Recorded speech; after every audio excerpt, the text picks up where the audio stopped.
और आप सभी को मैं नेहा दयात्री दिशाएं क्लासेस में आप सभी का स्वागत करती हूं। और आज हम बात करने जा रहे हैं CAA।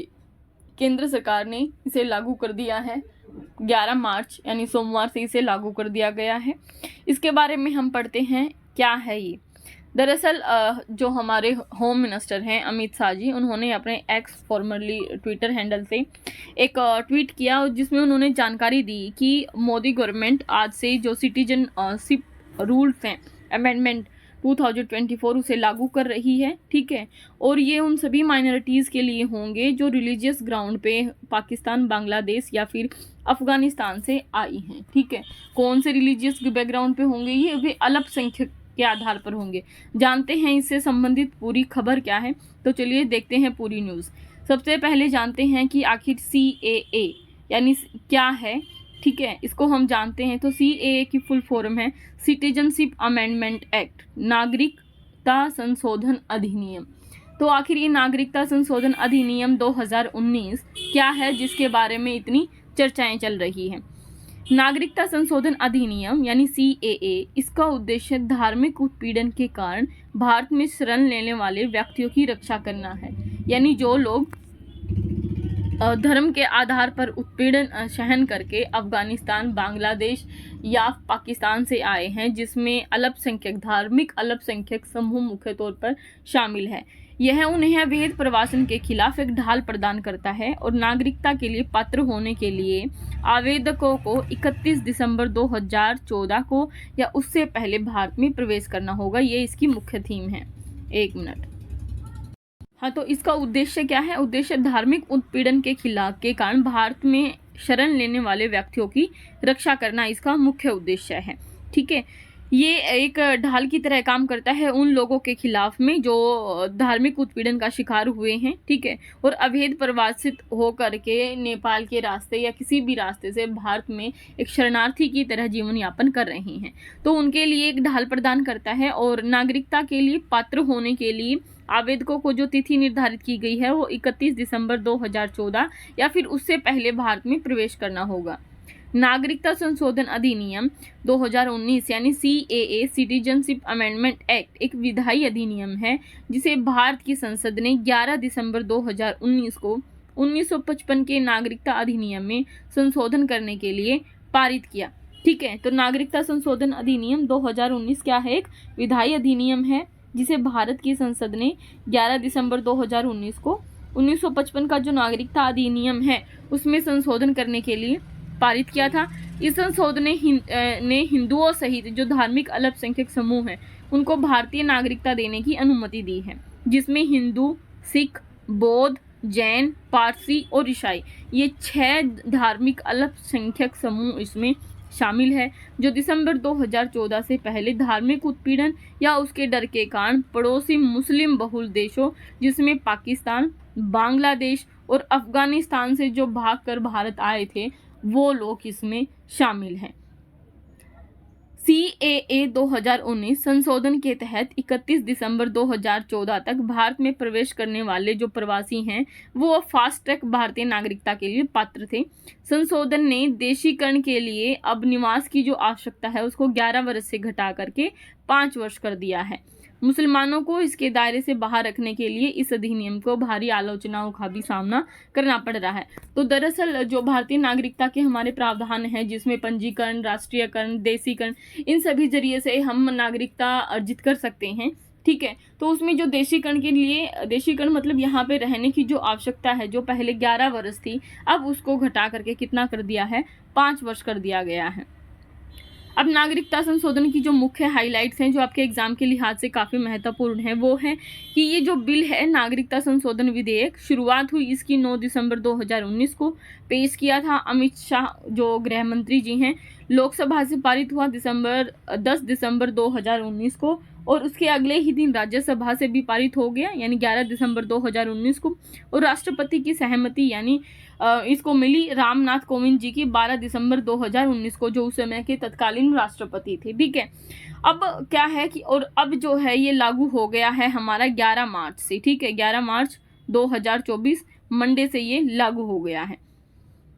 अब CAA यानी सिटीजनशिप अमेंडमेंट एक्ट से किसको छूट मिली है, कौन छूट गया है, यानी who is exempted from the CEA, ठीक है, तो उसके बारे में हम देखते हैं। तो संविधान की 6ठी अनुसूची के तहत बनाई गई जो स्वायत्त परिषद हैं उनको इस दायरे से छूट मिली है, ठीक है। तो स्वायत्त परिषदों को CAA के दायरे से छूट मिली है, इसीलिए जो सोमवार को जो ये लागू हुआ है CAA, वो कानून पूर्वोत्तर राज्यों के अधिकांश आदिवासी हिस्सों में लागू नहीं किया जाएगा। इस विशेष दर्जे के तहत जो स्वायत्त परिषदें हैं उनमें असम का कार्बी आंगलोंग, दिला हसाओ और बोडोलैंड क्षेत्रीय परिषद, मेघालय में गारो हिल्स, त्रिपुरा में आदिवासी क्षेत्र मुख्य शामिल है जहां पर ये कानून लागू नहीं होगा। पूर्वोत्तर राज्यों में जिन क्षेत्रों में देश के अन्य हिस्सों के लोगों की यात्रा के लिए क्या है, यहाँ पर एक इनर लाइन परमिट की आवश्यकता होती है, इसीलिए उन्हें क्या रखा गया है, कानून के दायरे से बाहर रखा है। इनर लाइन परमिट हमारा जो है अरुणाचल प्रदेश, नागालैंड, मिजोरम और मणिपुर के कुछ हिस्सों में लागू है। ये हमारी नॉर्थ ईस्ट के स्टेट हैं। क्यों लागू किया गया था? दरअसल ये जो है अंग्रेजी सल्तनत के टाइम, जो अंग्रेजी जो सरकार थी ना, ब्रिटिश गवर्नमेंट थी, जब हमारा देश औपनिवेशिक होता था, तो उस समय पर आदिवासी क्षेत्रों को संरक्षित करने के लिए लाया गया था, जो अभी भी चल रहा है। इनर लाइन परमिट एक आधिकारिक यात्रा दस्तावेज होता है जो किसी भी भारतीय नागरिक को सीमित अवधि के लिए जो संरक्षित क्षेत्र हैं उनमें आंतरिक यात्रा की अनुमति देने के लिए संबंधित राज्य सरकार के द्वारा जारी किया जाता है, और उन राज्यों के बाहर के भारतीय नागरिकों के लिए संरक्षित राज्य में प्रवेश के लिए परमिट प्राप्त करना अनिवार्य है, ठीक है। तो उन राज्यों से जो भी बाहर के लोग होंगे अगर उस संरक्षित क्षेत्र में प्रवेश करेंगे तो उनको एक इनर लाइन परमिट प्राप्त करना अनिवार्य हो जाता है। यह दस्तावेज भारत की अंतर्राष्ट्रीय सीमा के पास स्थित कुछ क्षेत्रों में आवाजाही को विनियमित करने के लिए सरकार का एक प्रयास भी समझा जा सकता है, ठीक है। उम्मीद है इनर लाइन परमिट और नागरिकता संशोधन आपको समझ में आया होगा। अब बात करते हैं CAA। तो कुछ लोग तो ऐसे हैं जो CAA का सपोर्ट कर रहे हैं और कुछ लोग इसका विरोध कर रहे हैं। CAA का जो सपोर्ट करने वाले लोग हैं उनमें जो धार्मिक अल्पसंख्यक समूह है जिनको नागरिकता दी जा रही है, हिंदू, सिख, ठीक है, जैन, पारसी, ईसाई, ये सब लोग शामिल हैं, ठीक है। लेकिन कुछ लोग हैं जो CAA का विरोध भी कर रहे हैं।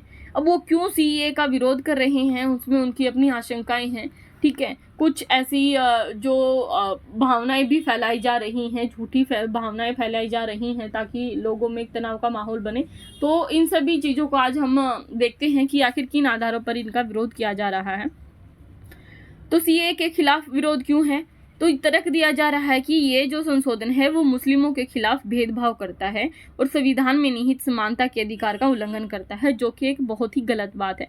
तो ये जो CAA संशोधन है वो किसी भी तरीके से आर्टिकल 14 का उल्लंघन नहीं करता है, क्योंकि हमारे यहाँ पर जो आर्टिकल 14 है, समानता का अधिकार जो देता है वो देश और विदेश के सभी नागरिकों को देता है, ठीक है, समानता का अधिकार। लेकिन यहाँ पे हम किसी की नागरिकता जो है वो छीनी नहीं जा रही है, ऐसा गवर्नमेंट का कहना है।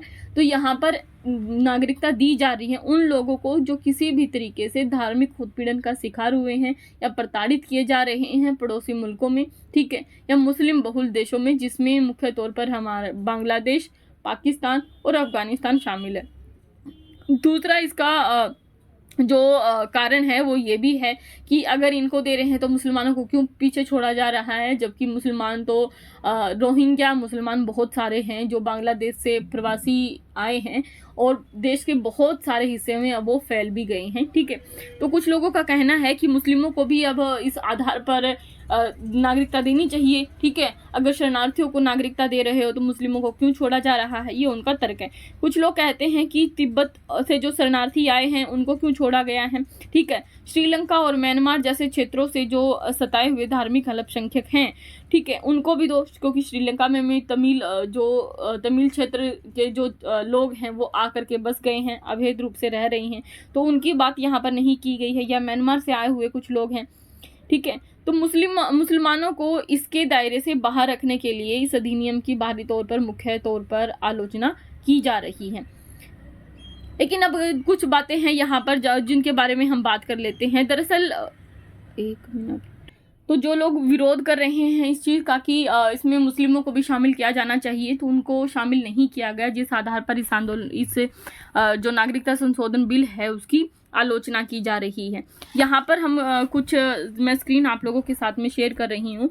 यहाँ पे कुछ रिपोर्ट्स हैं जहाँ पर आप देख सकते हो कि हिंदुओं के साथ में बांग्लादेश में कितना अत्याचार किया गया है, ये यहाँ पर रिपोर्ट्स बताती हैं।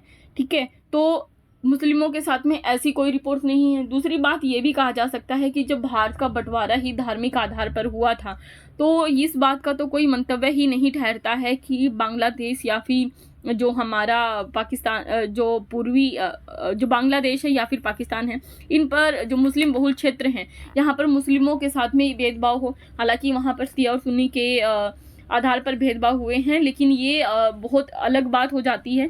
यहाँ पर जो बात की गई है वो अल्पसंख्यक समूह की बात की गई है। तो धार्मिक जो अल्पसंख्यक हैं, ठीक है, उनको यहाँ पर नागरिकता देने की बात कही गई है। और जब यही अगर बात थी कि अगर मुस्लिमों को भी यहाँ पर शरण दी जाती तो फिर धर्म के आधार पर जो भारत का बंटवारा हुआ है उसका दंश भारत को ना झेलना पड़ता। ठीक है, तो उसके जो पार्टीशन हुआ है उसकी ज़रूरत ही नहीं पड़ती। हाँ, अब नई बात यह है कि भारतीय नागरिकता देने के लिए इन लोगों को, जो धार्मिक अल्पसंख्यक वर्ग हैं, इनको नागरिकता देने के लिए एक भारत सरकार ने एक इंडियन सिटीजनशिप ऑनलाइन पोर्टल जारी कर दिया है। तो जहाँ पर ये लोग अप्लाई कर सकते हैं, जिनको भी अप्लाई करना है, ठीक है, जो आए हैं वहाँ से। अब जो नियम हैं, जो सीएए के कार्यान्वयन का जो मार्ग प्रशस्त करते हैं, वो कहते हैं कि कोई भी दस्तावेज जो ये दर्शाता हो कि आवेदक का माता पिता, दादा दादी या यहाँ तक परदादा या परदादी में से कोई भी एक इन देशों में से था, उनकी राष्ट्रीयता साबित करने के लिए पर्याप्त होगा। और अब वीजा के बजाय जो स्थानीय निकाय के निर्वाचित सदस्य के द्वारा जारी किया गया प्रमाण पत्र भी पर्याप्त होगा। नियमों ने पाकिस्तान, बांग्लादेश या फिर अफगानिस्तान से पासपोर्ट और भारत के द्वारा जारी आवासीय परमिट की आवश्यकता की केंद्रीयता को लगभग यहाँ पर खत्म कर दिया गया है। इसके बजाय जन्म या शैक्षणिक संस्थान का कोई भी प्रमाण पत्र, किसी भी प्रकार का पहचान दस्तावेज, कोई भी लाइसेंस या प्रमाण पत्र, इन देशों के द्वारा जारी भूमि या किराएदारी का कोई भी रिकॉर्ड, कोई अन्य दस्तावेज जो साबित करता है कि आवेदक उनका नागरिक था और उसका जो धर्म था वो इन जो चिन्हित धार्मिक समूह किए गए हैं, इन 6 में से कोई एक था, नागरिकता के प्रमाण के रूप में पर्याप्त होगा। कैसे दस्तावेज जरूरी हैं? तो भारतीय नागरिकता पाने के लिए फॉर्म भरे जाएंगे, जिसमें शेड्यूल 1A के तहत 9 तरह के दस्तावेज मांगे गए हैं और शेड्यूल 18 से लेकर शेड्यूल 18 के तहत 20 तरह के, और शेड्यूल C के तहत एफिडेविट देना होगा। जिस देश से आए हैं वहाँ का passport, residential permit, birth certificate, school certificate, license, घर, जमीन या किराए के घर से संबंधित दस्तावेज, पहचान साबित करने वाला कोई भी दस्तावेज, भारत में आने का दिन और भारत में आने के लिए वीजा या इमिग्रेशन स्टैंप समेत कई जानकारियां हैं ऐसी जो उनके द्वारा दी जा सकती हैं। अगर उनके पास दस्तावेज नहीं है तो फॉर्म भरने के लिए दस्तावेज को अब जरूरी नहीं किया गया है। यदि कोई दस्तावेज नहीं है तो आवेदक को उसका कारण बता सकता है। अगर पासपोर्ट वीज़ा की जो डिटेल है उनके पास में नहीं है तो अगर है तो उनकी भी डिटेल देनी होगी। प्रमाण पत्र कैसे प्राप्त कर सकते हैं? आवेदन से लेकर के सर्टिफिकेट पाने तक की सारी प्रक्रिया डिजिटल है। सरकार की संतुष्टि के बाद डिजिटल सर्टिफिकेट जारी किया जाएगा और आवेदक चाहेगा तो हार्ड कॉपी भी ली जा सकेगी। तो ये थी वीडियो सीए से संबंधित सारे कॉन्सेप्ट। उम्मीद है आप लोगों को समझ में आ गई होगी।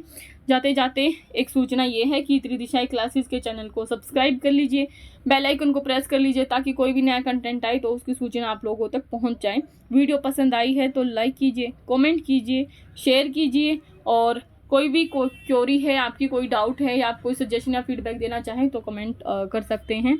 मिलती हूँ अगली वीडियो के साथ अगली क्लास में। धन्यवाद।